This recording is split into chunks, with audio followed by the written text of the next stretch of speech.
अस्सलामुअलैकुम game changers. दोस्तों, किसी ने बहुत ही अच्छी बात कही थी कि तुम काफी अकेले हो। ये मत सोचो, बल्कि ये सोचो कि तुम अकेले ही काफी हो।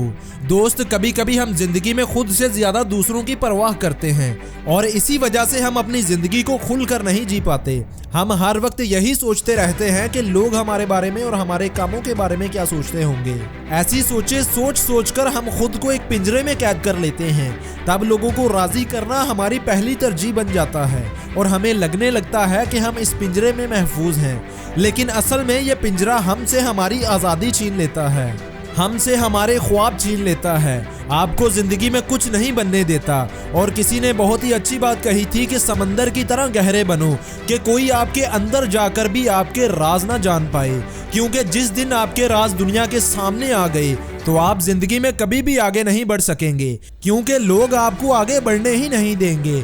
बातें सुना कर आपको मार ही देंगे और कहते हैं कि जिंदगी में कभी अपना अगला कदम किसी को मत बताना, क्योंकि बहुत से लोग आपकी राह में कांटे बिछाने के लिए तैयार बैठे हैं। और याद रखें, जिनको दुनिया पागल बेवकूफ समझती है वो जब अपनी आई पर आ जाते हैं तो दुनिया को अपने कदमों में झुका लेते हैं। इसलिए दोस्तों, कामयाब होने के लिए अगर 1000 बार भी कोशिश करनी पड़े तो करो, क्योंकि एक बार में कामयाबी तो किस्मत से मिलती है और ऐसी किस्मत लाखों में किसी एक की होती है और उसी एक को देखकर हर कोई मेहनत करना छोड़ देता है और ख्वाहिश करता है कि काश उसे भी किस्मत कामयाब बना दे।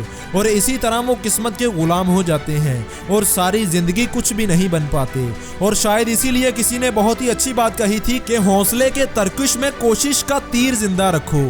हार जाओ चाहे जिंदगी में सब कुछ, मगर जीतने की उम्मीद जिंदा रखो। और जिंदगी का एक बहुत ही अच्छा असूल है कि जब झील में पानी आता है तो मछलियां कीड़ों को खाती हैं और जब झील सूख जाती है तो वही कीड़े मछलियों को खाते हैं।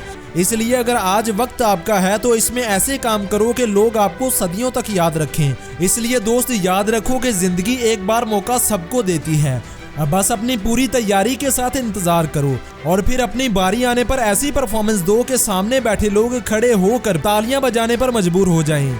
और दोस्तों, वीडियो के आखिर में मैं आपको अरसल भाई के चैनल के बारे में बताऊंगा, जो बहुत अच्छी वीडियोस बनाते हैं सेल्फ हेल्प के रिलेटेड। आप इनके चैनल को विजिट कीजिएगा। अगर वीडियोस अच्छी लगे तो इनके चैनल को सब्सक्राइब भी जरूर कीजिएगा। चैनल का लिंक डिस्क्रिप्शन में है। तो दोस्तों, ये थी मेरी आज की वीडियो। अगर आपको वीडियो पसंद आई हो तो वीडियो को लाइक और चैनल को सब्सक्राइब करना मत भूलिएगा। मैं मिलूंगा आपसे अगली किसी ऐसी ही मोटिवेशन से भरी वीडियो के साथ। इजाजत दें। अल्लाह हाफिज।